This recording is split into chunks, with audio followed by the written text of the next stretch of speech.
Hello बच्चों, क्या हालचाल। मैं विकास यादव आप सभी का दिल से स्वागत करता हूं आपके अपने चैनल ट्राइपॉड क्लासेस पे। तो बच्चों, जैसा कि आप लोग जानते हो कि हम लोग एक सीरीज चला रहे हैं और आपका बोर्ड का एग्जाम भी पास आ गया है।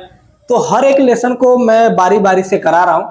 तो इसके पहले वाले वीडियो में हम लोगों ने विद्युत क्षेत्र, गॉस का नियम, कूलाम का नियम, कूलाम के नियम का सदिश रूप, इतने सारे टॉपिक को कवर करा चुका हूं। तो अगर आपको कोई भी टॉपिक अगर पढ़ना हो तो लिंक डिस्क्रिप्शन में जाके वहां पे क्लिक करें और वहां से वीडियो को बहुत ही अच्छे तरीके से देखें। आपके बोर्ड में बहुत ही हेल्प मिलेगी। ठीक है, तो आज हम लोग पढ़ने वाले हैं बाबू, किसी भी बिंदु आवेश के कारण विद्युत क्षेत्र की तीव्रता क्या होती है उसको आज मैं निकालूंगा और आपको दिखाऊंगा। ठीक है, तो चलिए बच्चों शुरू करते हैं। तो यहाँ पर देख सकते हो आप लोग को क्या लिखना है। सबसे पहले किसी बिंदु आवेश के कारण विद्युत क्षेत्र की तीव्रता। अब यह क्या है, सबसे पहले हम लोग जानते हैं कि विद्युत क्षेत्र पढ़ा, विद्युत क्षेत्र की तीव्रता पढ़ा, E इक्वल टू फॉर्मूला आया था F बाई क्यू नॉट, और उसी का यूज करूंगा और कूलाम के नियम का यूज होगा और यहाँ पर हम लोग का जो फॉर्मूला निकल के आना है वो निकल के आ जाएगा। चलिए फिर हम लोग करते हैं। यहाँ पर आपको क्या करना है, सबसे पहले एक लाइन ड्रॉ करनी है बाबू। ठीक है, यहाँ पर क्या है बाबू, देख सकते हो ये हमारी लाइन हो गई। यहाँ पर एक हम बिंदु लेते हैं, मान लो यहाँ पर हमारा बिंदु O है बाबू। ठीक है, और यहाँ पर एक आवेश है प्लस Q। अब सब लोग जानते हो बाबू कि अगर कोई आवेश होगा तो उसके चारों ओर क्या होता है, विद्युत क्षेत्र होता है। तो इसके चारों ओर भी क्या होगा, विद्युत क्षेत्र होगा। अगर मान लो हम यहाँ पे ऐसे खड़ा होते हैं, ठीक है, तो यहाँ तक अगर मान लो हमारा हाथ जाता है तो यहाँ तक कोई भी पर्सन अगर अपना हाथ देगा तो हम पकड़ सकते हैं ऐसे, तो हमारा यह क्षेत्र हो गया। ठीक है, तो उसी प्रकार यह आवेश है तो इसका भी कुछ ना कुछ क्या होगा, क्षेत्र होगा। हमने माना कि आर दूरी पर, ठीक है बाबू ध्यान से देखेंगे, आर दूरी पर एक और आवेश है प्लस क्यू नॉट। क्या है, आर दूरी पर एक और आवेश है प्लस क्यू नॉट, और इसके कारण देखेंगे, इसका हम नाम देते हैं पॉइंट का पी, इस वाले पॉइंट का क्या नाम देते हैं, पी। मतलब प्लस क्यू आवेश के कारण बिंदु पी पर जो विद्युत क्षेत्र की तीव्रता होगी उसी को हमें फाइंड करना है। कैसे करेंगे, सबसे पहले आप लोग जानते हो यहाँ पर एक आवेश है, दूसरा आवेश यहाँ पर है बाबू। तो यहाँ पर कितने आवेश है, दो आवेश है। मैंने आप लोगों को कूलाम के नियम में पढ़ा चुका है बाबू कि अगर दो आवेश हैं तो उनमें आकर्षण कैसे होता है, प्रतिकर्षण कैसे होता है और उसका फॉर्मूला क्या होता है, उसी का हम लोग यूज करेंगे।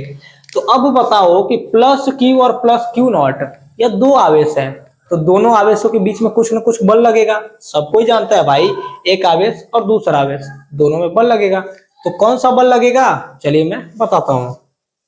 तो सबसे पहले इसमें क्या करना है, आपको थोड़ा बहुत कुछ लिखना पड़ेगा, क्योंकि अगर एग्जामिनर अगर मान लो कॉपी चेक कर रहा है तो सपोज दैट अगर यूपी में आप हो तो यूपी में पता नहीं कितने जिले होंगे और उस जिले में पता नहीं कितने स्कूल होंगे, और हर एक बच्चा अगर मान लो 12 में पढ़ रहा है तो अगर सबके अगर मान लो कि पेपर में आ गया कि किसी बिंदु आवेश के कारण विद्युत क्षेत्र की तीव्रता बताइए और सारे बच्चे ने लिखा, तो तुम बताओ क्यों एग्जामिनर किसी को 10 नंबर देता है, किसी को 5 नंबर देता है, किसी को 2 नंबर देता है। लिखने का एक्सप्रेशन बाबू, लिखने का तरीका, जिसके लिखने का तरीका बहुत ही ज्यादा अच्छा होगा वह बहुत ही ज्यादा मार्क्स गेन करेगा। तो आपको लिखने का तरीका चेंज करना पड़ेगा। सबसे पहला तरीका क्या होता है कि आप थोड़ा सा ऐसे लिखें, फिर उसके बाद फिगर बनाएं और उसके बाद डेरिवेशन करें। तो आपको क्या लिखना है देखेंगे यहाँ पर बाबू। ठीक है, यहाँ पर आपको क्या लिखना है, माना, यहाँ पर आपको लिखना है बाबू, माना प्लस क्यू आवेश, प्लस क्यू आवेश बिंदु, बिंदु यह बना के लिखना है, याद करके नहीं लिखना। मैं आपको बार बार बोलता हूं कि याद करके नहीं लिखना चाहिए, फिजिक्स रटने का विषय नहीं है बाबू। यह क्या है, प्लस क्यू किस पे रखा गया है, ओ पर, तो वही लिखना है। माना प्लस क्यू आवेश बिंदु ओ पर, ओ पर स्थित है, बिंदुओं पर क्या है बाबू, स्थित है, बिंदुओं पर स्थित है। अब क्या है, अगला टॉपिक लिखेंगे, प्लस क्यू से आर दूरी पर एक दूसरा बिंदु पी स्थित है जिस पर हमें बिंदु क्षेत्र की तीव्रता निकालनी है। तो प्लस क्यू आवेश, प्लस क्यू आवेश से, आवेश से क्या लिखेंगे बाबू, आर दूरी पर, आर दूरी पर एक बिंदु, आर दूरी पर एक बिंदु, बिंदु P स्थित है P स्थित है जिस पर हमें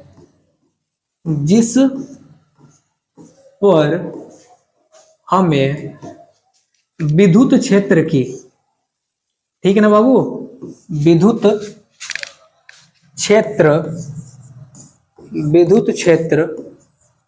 की तीव्रता, क्या लिखेंगे बाबू, विद्युत क्षेत्र की तीव्रता ज्ञात करनी है, ज्ञात करनी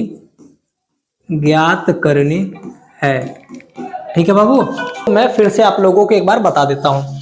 एक हमने क्या किया, आवेश को लिया प्लस क्यू आवेश, उसको हमने बिंदु O पर रखा और इससे r दूरी पर यानी एक बिंदु P है और उस पर हमें क्या निकालना है, विद्युत क्षेत्र की तीव्रता। तो हम लिखेंगे माना प्लस क्यू आवेश बिंदु O पर स्थित है, प्लस क्यू आवेश से मतलब इससे r दूरी पर एक बिंदु क्या है बाबू, P स्थित है जिस पर हमें विद्युत क्षेत्र की तीव्रता ज्ञात करनी है। अब तुम बताओ, एक आवेश यहाँ पर है, दूसरा आवेश यहाँ पर है, इनके बीच की दूरी r है, तो अब कौन सा फॉर्मूला लगेगा बाबू, कूलाम का नियम लगेगा। तो यहाँ पर हम क्या लिखेंगे, कूलाम के नियम अनुसार, यहाँ पर लिखना है बाबू कूलाम के नियम से, कूलाम के नियम से। तो कूलाम के नियम से क्या हो जाएगा बाबू, यहाँ पर आपको फॉर्मूला देखने को मिलेगा, F इक्वल टू 1/4πε0 Q 1 होता है और Q2 होता है और बटे में क्या होता है बाबू, R स्क्वायर। सही है ना। इस वाले फॉर्मूला को मैंने पहले ही डिराइव करा चुका है, जिस भी बच्चे को अगर नहीं मालूम है वो जाके इस वाले वीडियो को जरूर देखें, लिंक डिस्क्रिप्शन में, ठीक है। यहाँ पर देखना बाबू, अब तुम बताओ, यह जो पहला आवेश है तो यह कहां से आएगा, यह पहला आवेश हो गया, यह दूसरा आवेश कहाँ है, यह है, तो यहाँ पर हम यहाँ पे रखेंगे। तो F इक्वल टू क्या रखेंगे बाबू, 1/4πε0 और यहाँ पे Q1 के जगह पे क्या रखना है, Q रख देना है, और Q2 के जगह पे क्या रखना है बाबू, Q0 रख देना, बटे में क्या रखेंगे, R स्क्वायर। इक्वेशन नंबर क्या हो जाएगा, 1 हो जाएगा। अब आप लोग बताओ कि अगर हमें विद्युत क्षेत्र की तीव्रता निकालनी हो तो हम कौन सा फॉर्मूला लगाएंगे। मतलब आपको मैंने कल ही पढ़ाया कि विद्युत क्षेत्र की तीव्रता क्या होती है, उसमें हमने आपको पढ़ाया था E इक्वल टू होता है F/Q0। ठीक है, तो चलिए मैं अगला स्लाइड लेता हूं। यहाँ पर विद्युत क्षेत्र की तीव्रता क्या होती है बाबू, विद्युत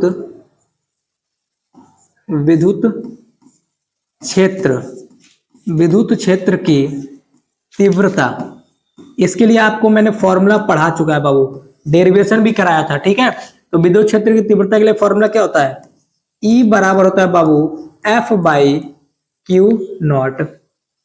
अब आप लोग बताओ F का मान कितना है, 1/4πε0 Q0/R²। तो यहाँ पर यह मान यहाँ पर उठा के रखेंगे। ठीक है, तो आप लोगों को यहाँ पर रख देना है। तो E बराबर क्या आ जाएगा बाबू, F का मान क्या है, यहाँ पर देखो 1/4πε0 Q0/R²। तो यहाँ पर रखोगे थोड़ा, यहाँ पर हो जाएगा बाबू 1/4πε0 Q0 और बटे में क्या हो जाएगा बाबू, R²। और यहाँ पर बटे में क्या दिया है, Q0 दिया है।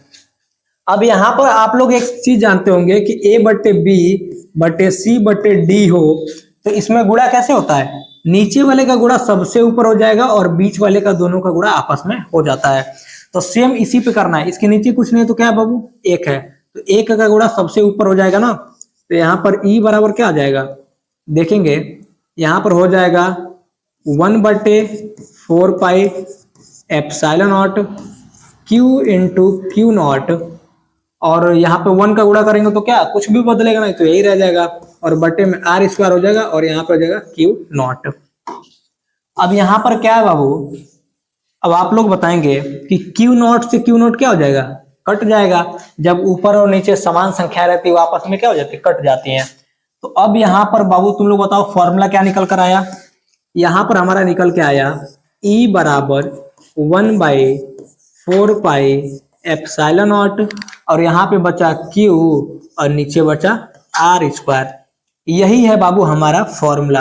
अगर एग्जामिनर आप लोगों से पूछता है कि किसी भी बिंदु आवेश के कारण आप विद्युत क्षेत्र की तीव्रता का फॉर्मूला बताइए, तो आप क्या निकालेंगे, E इक्वल टू 1/4πε0 Q/R²। ठीक है, तो आज के लिए बस इतना है बाबू, अगला टॉपिक आपको कल मिलेगा।